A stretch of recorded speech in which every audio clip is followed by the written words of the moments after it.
This segment of Jargon Busters deals with productivity. We hear a lot about productivity growth. What does it mean? Well, there are two measures of productivity. One is called labour productivity and the other one's called multi-factor productivity or total factor productivity. Let's deal with labour productivity first. That is simply the value of goods and services produced per hour worked.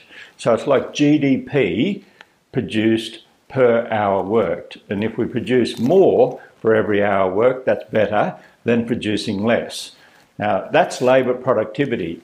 You can lift labour productivity by working harder or preferably working smarter with more sophisticated equipment. So when we take into account the cost of that equipment, of the new technologies, we're looking at both labour inputs and the capital inputs. So when we combine those and we measure how much is produced per combined unit of capital and labour, that's multi-factor productivity or total factor productivity. The reason that's important is it turns out that it's the best and most sustainable source of increases in prosperity over time. We have mining booms come and going, we have population growing, but in the end, if you can work smarter through increases in total factor productivity, that's the dominant source of prosperity. In fact, over the last 40 years in Australia, with mining booms coming and going,